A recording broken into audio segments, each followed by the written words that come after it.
so I'm sorry, there was like a little bit of echo, so I couldn't hear that part. So, well, hi everybody. My name is Marty Palomo. I'm a professor at the dental school and in the Department of Orthodontics. I'm the director of the orthodontic residency. I thought I didn't know actually that I could have been there in person, you know, so I'm sorry about that, and maybe I'll do that some other time. We have a new building. I've been like a part of CASE since like the 90s and like in different roles. At some point we even, you know, really play with three-dimensional technology. I have a life also outside you know, the dental school, in which I'm really involved into the American Association of Orthodontists, especially in the portions of sleep apnea. There's a lot that we're doing with that. I'm going to touch a little bit on that. And like from white papers to position papers and what we can do and what we cannot do. Also working a lot with the part of radiation and ionizing radiation. You know, right now we're even playing with an ultrasound, you know, to talk about, to like evaluate collapsibility of airway. I'm not going to be able to talk about that today since I think we're splitting this session into two. So I'm just speaking for like a few minutes. So the AAO, American Association of Orthodontists, put together a white paper to guide, you know, people into what they can do or not do, you know, regarding sleep apnea. I think, you know, everybody in the audience from the medical or dental field knows that there's a lot of confusion in that matter. And there are a lot of people that try to take over and they feel like, you know, they know enough that they can help patients this way. But there are protocols, there are laws, and there's ways that we can do for like the right reasons. And that's part of the advocacy. That's part of like, you know, the awareness that as the association, we also do. I mean, we cannot treat anything, regardless of what it is, and that includes sleep apnea, that has not been properly diagnosed. And it is outside the scope of our profession, the dental profession, to diagnose the sleep apnea.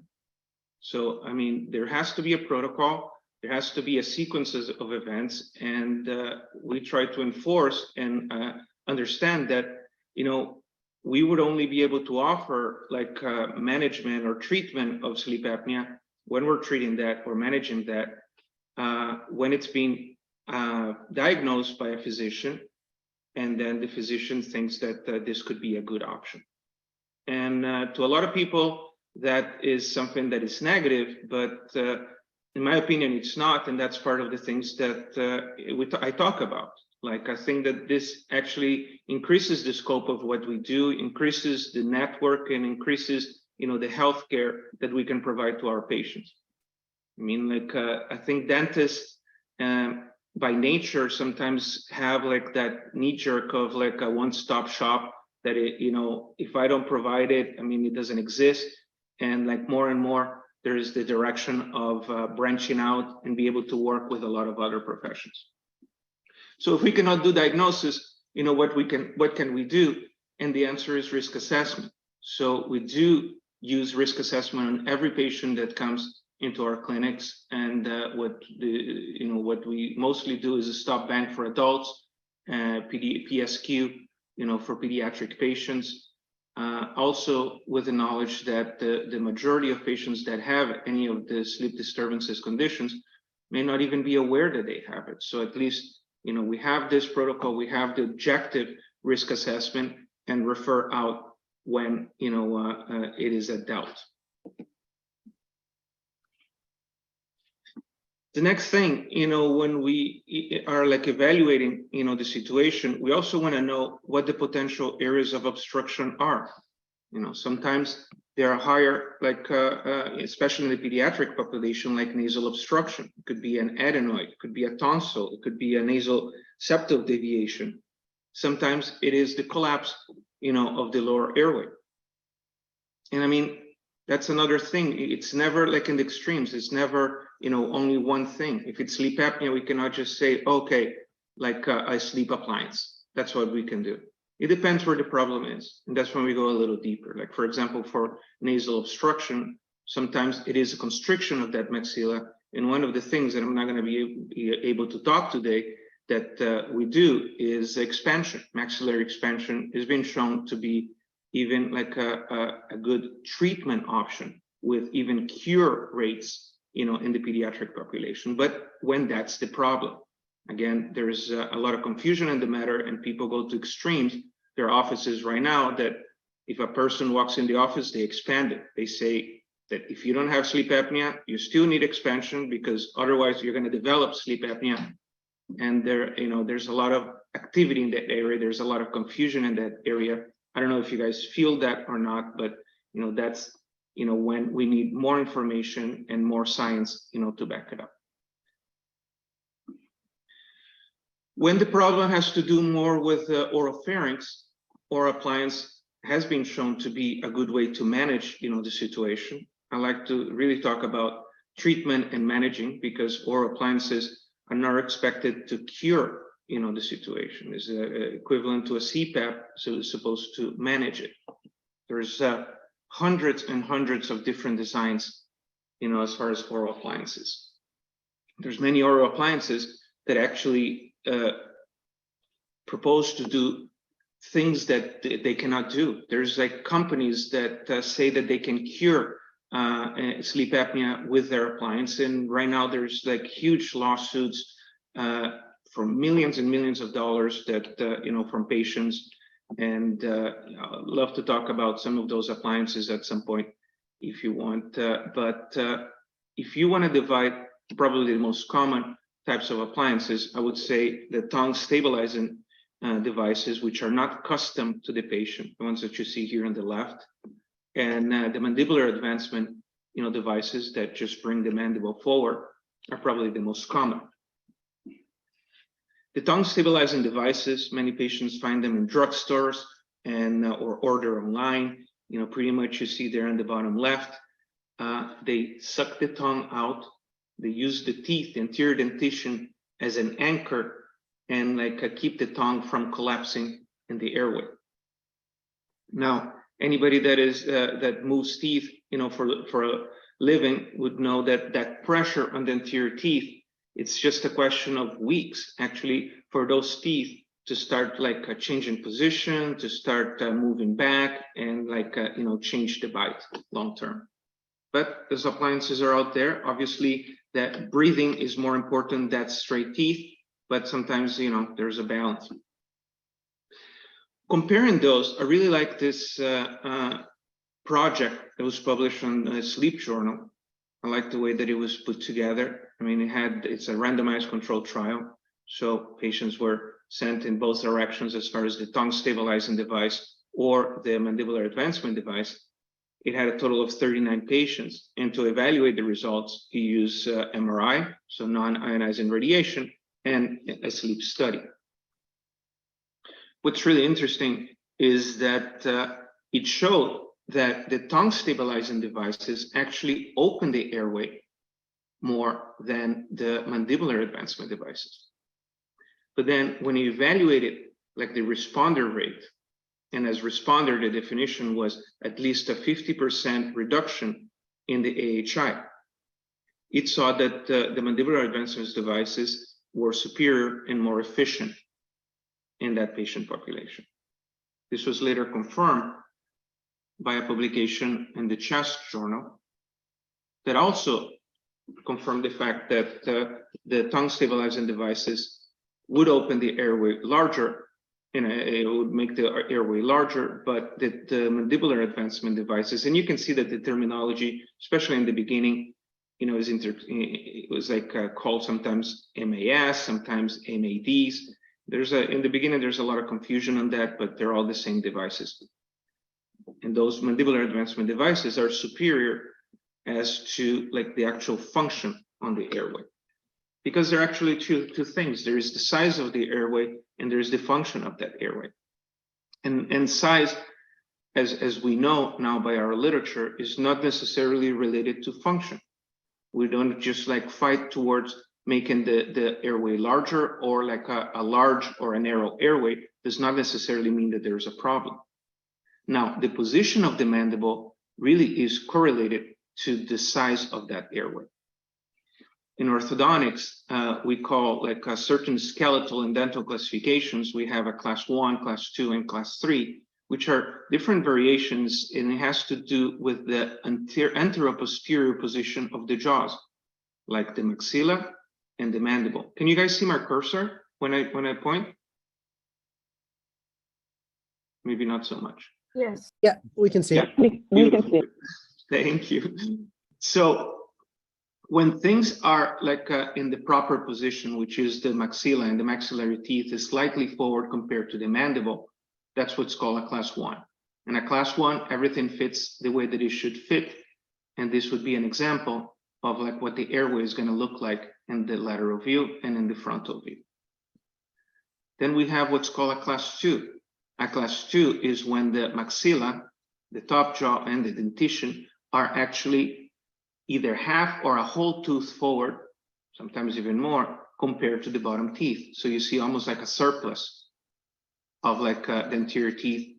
And sometimes it's because of fault of the maxilla. The maxilla may be a little too forward. It's not as common as when the mandible either is rotated down or retrognathic, what it's called, when like further back. Further back actually narrows the airway. Now, this is not a patient that has a sleep apnea, that has any respiratory problems or any sleep disturbances, but you can appreciate the difference in the anatomy of that airway. And when that mandible is brought forward, it actually increases, that airway. And that's how the mandibular advancement devices work, either on their own or sometimes even adjunctive to the use of CPAP, opening that and allowing the pushing of that air. But the most important things, at least the common beliefs, I have right now and the direction that things are going, it has more to do with function and collapsibility. You see, and it's not the size. And an example that I like to use is a straw, in which if you try to drink a milkshake using a paper straw, that straw is going to collapse. But it's not because of its diameter, it's because of its consistency. If we use a metal straw of that same diameter, we're not going to have any problems. And it has to do with the strength or the collapsibility of that airway. And we have patients that have, like what looks to be, perfect airways, but they collapse. And we have patients that have very narrow airways and they do not collapse. So it's not as simple as we would want to be. As far as oral appliances, there's so many different types. They all kind of like do the same thing. They open the vertical a little bit. They bring the mandible forward. So many materials, so many designs. Probably the most common ones. Very familiar in the orthodontic specialty, because we use this a lot in like growing kids, sometimes even to try to redirect the growth of the mandible. What's called a dorsal appliance, a herps, and one that we never used before, but it's very common in sleep apnea management, is the dream tap. Now, like a fun fact, so a lot of this is actually covered, regardless if it's done in the dental profession, by medical insurance. But for whatever reason, the medical insurance decided that they would only cover appliances that come out of the mouth as one piece. So these are actually, there's a top and bottom that like go together, but when they come out, they come as two different pieces. And I don't know if it's because of the additional risk or whatever it is, but whoever was in the room at that point decided that they have to come out from the mouth as one piece. And that's what it is right now. So it sucks to choose one, like that dorsal one for a patient, and the patient expects to be reimbursed. And then, the insurances who love to deny things, would say no, and then you have no recourse on that. Many websites, and I'm not connected to any of these companies or anything like that. I just like to see what's around. Somnodent, has like a wide variety of appliances with many options, and even helps you, choose that. The main thing, that I use to choose what's the best appliance for that patient is a little bit of lifestyle, like if they just put the appliance on before they go to sleep, or they put the appliance and they still like to chat, or, like be still awake and that kind of stuff. I love the the Dream Tap because it allows a lot of lateral move, so it's very comfortable in that regard. But if a person wants to talk with it, I mean, you don't have the vertical flexibility, so you're not able to talk. Something like a herps would allow you to talk, or the dorsal would allow you to talk to a partner or something like that before you fall asleep. So, you know, that's the first thing that I try to do. When open and closing is a priority, these are pretty much the designs that I choose. Please note that all of them are able to be advanced in a custom way. That's called titration. It's a fancy word for that. And when you have a patient that has a large tongue, for example, we try to make it as not as bulky. So we try to make it as thin as possible. And sometimes, you know, they may require some metal reinforcement in order to make them like a little stronger and not break as easy.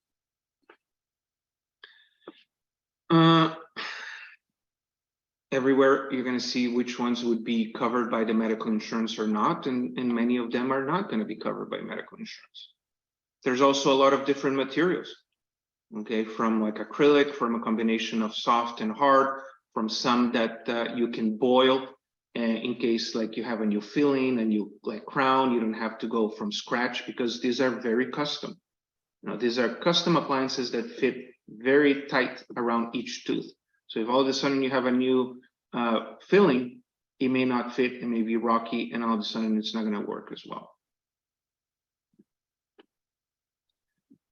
The top of the line is what's called a milled appliance. It has the strength and it has the clarity, very transparent as well. Not that it's necessary, it doesn't function in any other way, but as anything in life and in the market, you would see many different materials, and some of them are, you know, are deemed better. The protocol that we do right now is actually, we don't take molds, we don't take impressions, you know, now for a while. We just scan the teeth. It's all like a digital, so it's a lot more comfortable to the patient. And we just are able, through our scanner, to send that directly to the lab, you know, fill in the prescription, choosing the material, choosing the appliance, and they receive it instantly and can start working, you know, on that appliance. Usually a lab takes close to 10 business days, you know, to prepare the appliance and mail it back to us. With Dr. Stroll, at some point, we were testing, you know, different modalities, you know, for treatment and management of sleep apnea. So we took this CBCT of a patient with an oral appliance, which I find very interesting to see how like things change. So this was a patient, the same patient at the same time had a CBCT taken. So the patient here is awake and it's in a seated position. And you'd see on the left, the patient just breathing normal, and you see an area, the minimum axial area of 25 square millimeters. You see that when an oral appliance is placed, and it doesn't matter which one it is, opens the vertical, brings the mandible forward, all of a sudden it opens to 138 millimeters. Here's a superimposition of both airways to see, okay, what happens to that airway? And you see the change here from like the solid without the appliance to with the appliance, how much it opens in the lateral, how much it opens in the front. Actually, I have like a little video here that you can see going upwards. You see the red line here going upwards where the obstruction is. You see that that patient awake and seated was breathing through this. So this is awake and seated, and when the appliance goes in, this is how much it opens. So that's what a simple oral appliance can do, not only for the patient that's sleeping, but patient that's also, you know, having a CPAP. You can see that from like that other situation without the appliance, it probably would be challenging, you know, for the CPAP. Now, if you bring the mandible forward, like how do you know how much you bring it, right? I mean, there are some subjective kind of ways, and usually, you know, it's said about 2/3 of maximum protrusion. You don't want it to be uncomfortable. You don't want it to create other problems. But the usual way that from like many years it's been done is you adjust it and you get patient feedback.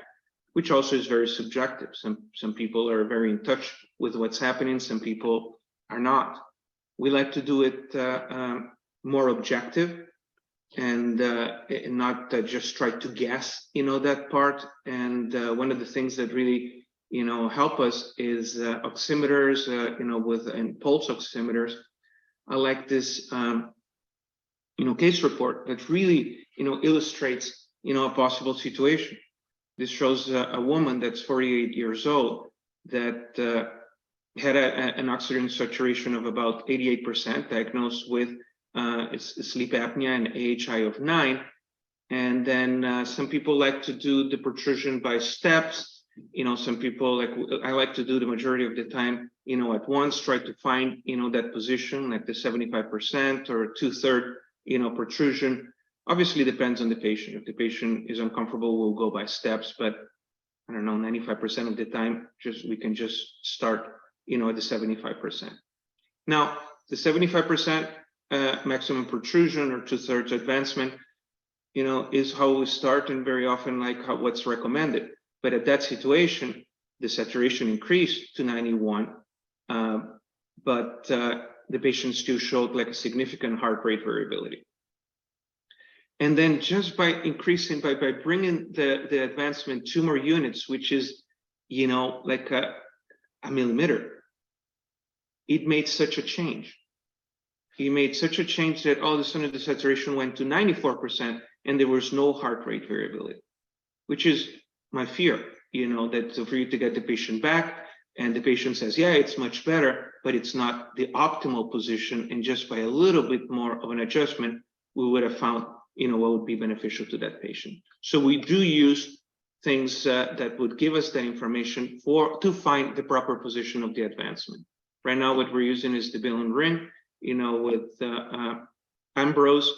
He does a lot of research with that. There's obviously, many options in that arena, but I think the Bill and Ring gives us the information, that we need to try to find that position, the mandible.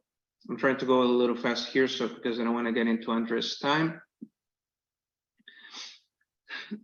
A little interesting thing that, unfortunately is not available in the US at this point for whatever reason is, and just to give a little background on how things work and what the appliances can do, is this technology that's called the Zephyr, and is the matrix technology. This is a combination of a sleep study, if you will, not as many channels, but attempting to find the ideal position of the mandible. So this appliance is taken by the patient hooks it up, and when they go to sleep, while the patient is sleeping, the appliance keeps moving the mandible, takes the measurements, moves a little bit more, takes the measurements, so finds the ideal position of that mandible, based on the objective data that it's capturing. Now that's very practical. Obviously, we would know right away, not only the position of the mandible, but we would also know if that patient would be a responder, because not everybody responds to our appliance treatment. And it sucks, when we go through the expense of sending the information to the lab, creating an oral appliance, and the patient trying it, and at the end we see that the patient is not a responder. So that would have been great, but that technology, even though right now is FDA approved, was purchased by a big company that at this point, and for a few years now, doesn't seem to know what to do with that technology. So, we're the ones that suffer with that, but hopefully we'll see something similar or that one in the near future. The protocol, is that we find the proper position. When we find the proper position, we send the patient back to the sleep physician. And then we monitor this on an annual basis, just to make sure that the appliance is in good condition and does not need any further adjustment. Long-term wear can create some dental changes.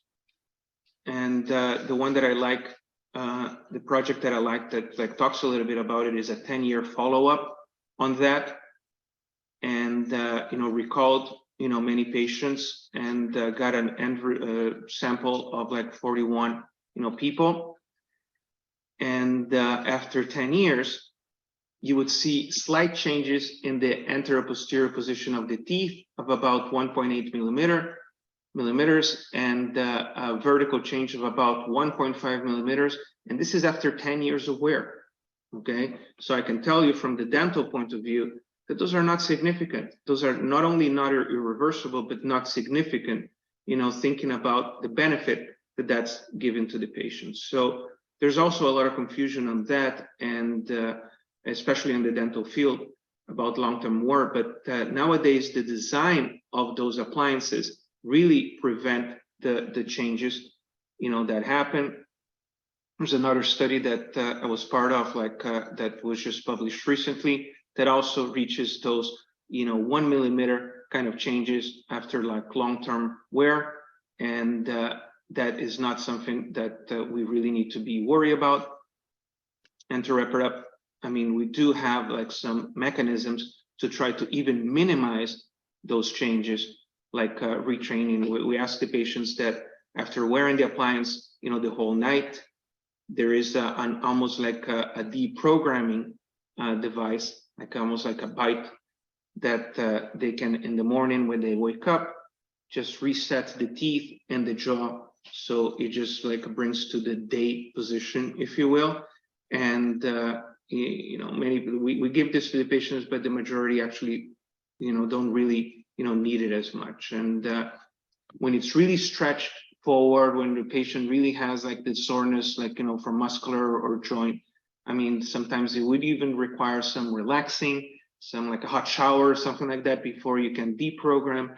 But those are extreme cases in which they're more rare than, common. So I think it's important, that as dentists, we do offer, these services. It is the expansion of the profession, like as far as not services, but seeing the patient as a patient and not just teeth, and as the healthcare kind of interprofessional evolution of the profession. I mean, when we think about the health education center, trying to have all the healthcare professions learning together, I think the challenge is for us to work together and not try to do what the other one is doing. And I think that there is a place for that if it's done the proper way. So I think this is pretty much the time that I have, and I would love to talk more, and that's my contact information, if anybody ever wants to know a little bit more about what we do.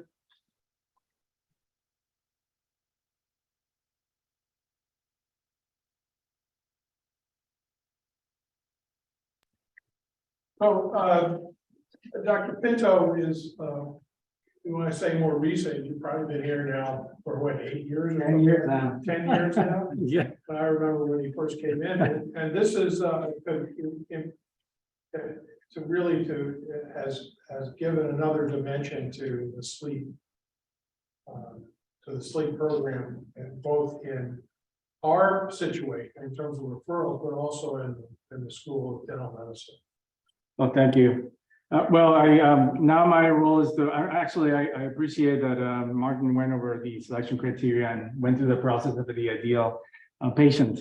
My role is to tell you what things could go wrong if you don't select well the patient, in terms of us, selecting well the patient from our standpoint, and also kind of illustrating to you guys what you can look for in terms of, no, this is not a patient that would probably be a good candidate for therapy.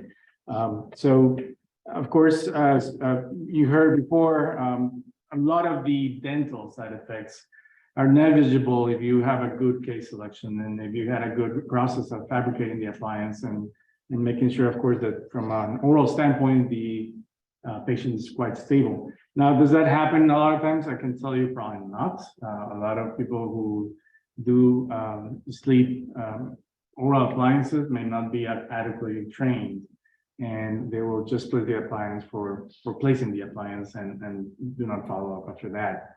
So certainly we, besides the guidelines you see from the orthodontist group, there are other guidelines from the American Academy of Dental Sleep Medicine very, very parallel to what Dr. Palomo was explaining.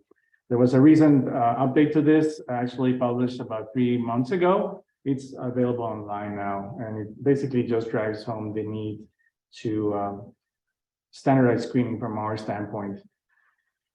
These are some examples of possibly not best cases or ideal cases, and certainly crossbite that you see here. This is on the top here. That's not the usual crossbite, right? The usual bite. It's the opposite, actually. It's totally opposite. And you know, is that an ideal case to do to make one of these appliances? Probably not. You're probably gonna exacerbate a little bit more of those effects that were spoken about, the 0.4 millimeters of movement of teeth. Well, here you're probably gonna get more of that if you embark with this patient.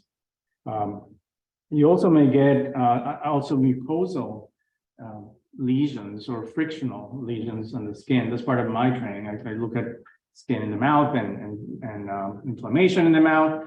And you may get people complaining of glossitis, of sore mouth, sore tongue, or sore palate. And that's because of not careful assessment of the fit of the appliance. And again, this is almost like changing a tire in a car, a little bit more involved, but you know, you need to make sure it's, you know, the adequate PSI and you have the adequate, you know, size of the ring and all that stuff.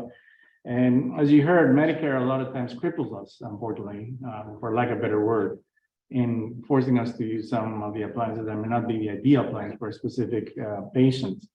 Certainly you have bites like this. I do, in this case, we went very, very carefully.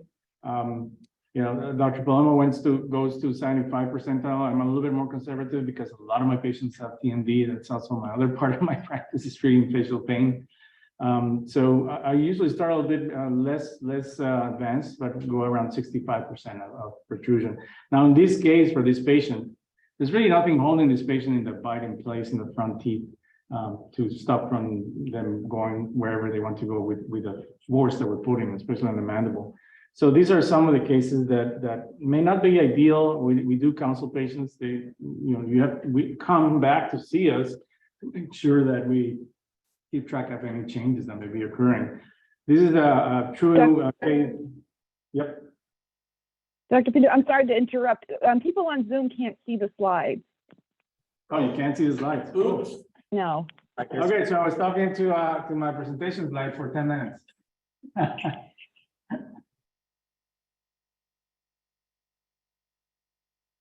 Sorry, it's wrong. Yeah, it's my fault.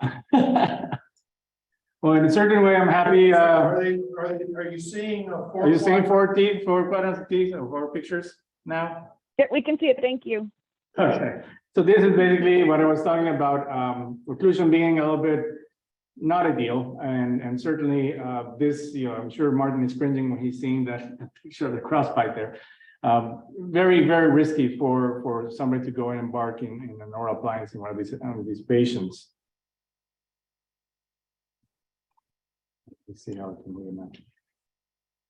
And this was the type of bite where there's really no upper and lower contact on the front teeth, and that's also a red flag. Can it be done on these patients? Yes, but the yes has to be followed very closely, and certainly counseling the patient that there will be teeth movements eventually as they go forward.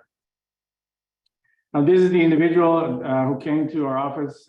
She got an appliance, and of course, it's always somebody else, right? But it was somebody else. And she came back after 12 years and said, I want a replacement appliance because my insurance will cover it. And I went there and asked her, well, okay, well, let me see your bite down. This is what I got when she bit down. And then I asked her, bite down. This is what I got again. And as you probably can gather, there's no bite. And, you know, in these cases, the short end of this story is she's like, I'm functioning. I've been eating for more than 80 years with this. I want the appliance, and we made it for her. But of course, you know, this is, as Dr. Palomo can tell you, this is an orthodontic case at this point or more. Bruxism? No, it's basically you know, the aligner that he showed. When people have a risk of getting some muscular spasm, the aligner helps to bring the bite to where it should be in the morning, pretty much after the protrusion at night. And if people don't use that or they have TMD or stuff like that, that's a prolonged fibrosis of muscles of mastication, especially lateral pterygoids will cause things like this. There's some tooth movement, of course, there as well. And I was really just to kind of tackle a little bit into bridge into the speaker from last week when he was talking about somatic. I was like dancing in my chair in my office when I was hearing him and talking about the snoring being so important to him, because that's what my wife has, by the way, not to give you too much information, but she does sleep studies. She always gets marginal in terms of what she snores a lot and is very daytime fatigue. So I probably will send her down to you guys. But basically, I want to highlight here the TMD cases. So TMD is pretty prevalent. It's about 25% to 30% of the population may have at some point in their lifetime, not at one point everybody, of course, TMD symptoms. And what we used to say is, really, we don't treat people with TMD who have OSA with appliances.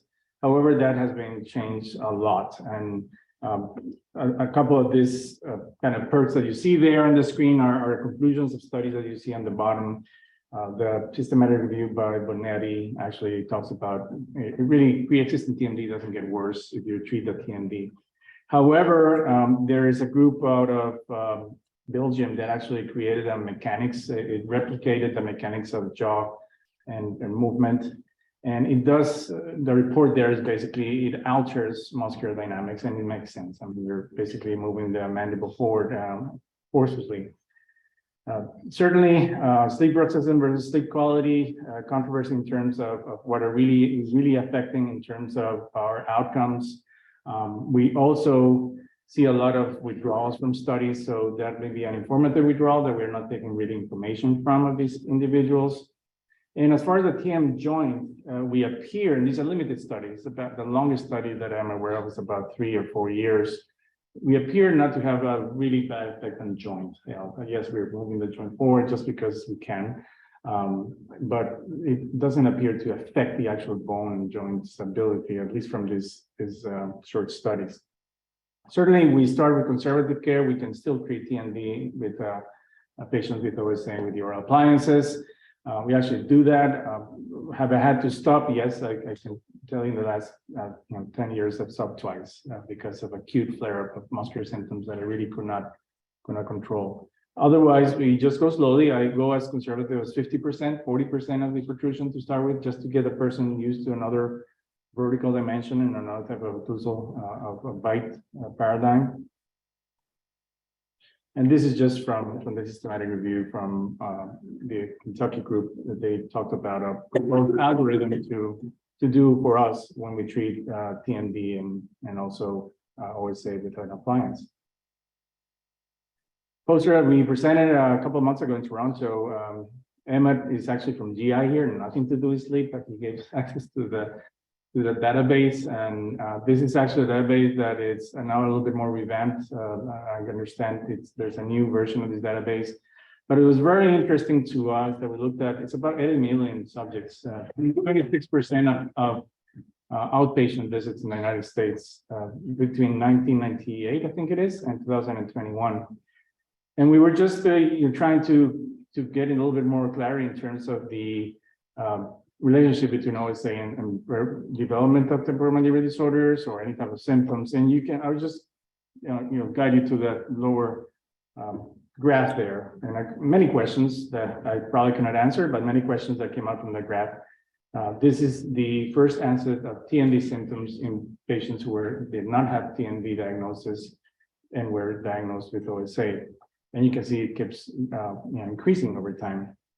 Reasons behind it, we can hypothesize many, but we haven't really looked at the data that granular yet. I think I stood here about 7 years ago. I think remember Carol was here still, and we spoke about oral dryness being a major issue. And we started something with Ambrose before COVID, and we kind of have to stop with COVID. But you guys probably share that your patients complain often of probably oral dryness more than hypersalivation. Hypersalivation is very rare, and is usually people get used to it. It's just having a foreign body in the mouth will stimulate salivary flow, but as they use it, they'll get used to it.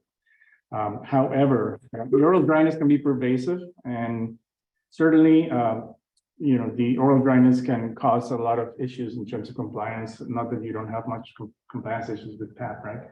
But there are new, concoctions that now the PAP companies have, kind of little coverings of the full mask that they can see a little bit better. And of course, you guys can pump up that moisture in the PAP to make sure the patients are comfortable. Now, we would love to see, and things that we're looking at is how we can maybe predict people who may have this problem before they actually waste time in terms of trying to get used to dry mouth with their PAP therapy. And lastly, as was alluded by Dr. Palomo before me, efficacy, how do we know they're working? And yes, we're kind of stuck a little bit with the patient-reported outcomes, as some of you guys here and on the screen kind of test. Sometimes we get 80, which is my threshold, 80 or 90% global improvement scale, and I send it back to you and said, we're done. And you came back to me, you're not done. So, and we're actually looking at that from a retrospective. We're trying to do statistically, if there's any correlation between the subjective reports and the global improvement question, and actually your outcomes in your follow-up study. Certainly, we can do the oximetry, the HCT, of course, and that's another level of study there.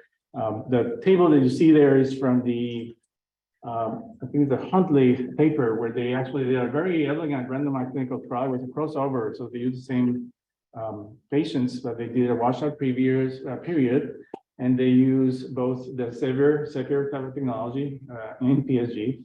They used the patient-reported outcomes, and they used basically the dentist reported outcome in terms of the dentist saying, I pushed as much as I could, type of thing. And you can see basically, if you look at the maximal protrusion, this is the proportion of patients who actually wear a maximal protrusion. But I will call your attention to the bottom line of the table. It basically describes that most of them have the same protrusion, regardless of what technique was used. So we got to 78, 73, and 79 as far as a median proportion of protrusion. And that actually makes sense to what Dr. Palomo was saying. He goes to 75 and gets a lot of good success because his case selection is probably optimal. Others, we go from 65 to maybe 75, and definitely by 80, 85%, you're getting a lot of problems with muscle spasm and pain, and maybe joint pain of that type, which takes me to endotype and phenotype. A lot of work done by Peter still in his group on predictors. They have huge databases where they've mined for this. Certainly, we're not close to that there. Apparently, the physiologic predictors are better, but they're not very readily accessed as far as you can just say, just to see how you're looking is right there, right? But we like to hope that versus endotype versus phenotype, we can, at least from a skeletal standpoint, we can kind of foretell how successful this patient would be. So if we can tell how a patient would be as far as a response.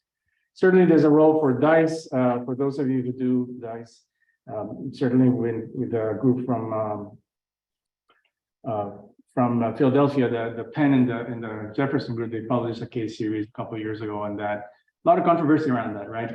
But they did show that the velar and oropharyngeal type of obstruction was more responded, which makes physiologic sense to oral appliances. So with that said, I'm resting my case here. I think we wanted to leave about 10 minutes, and that's my information. That's our son. We don't have human sons. That's our son. Any questions? I think we're here.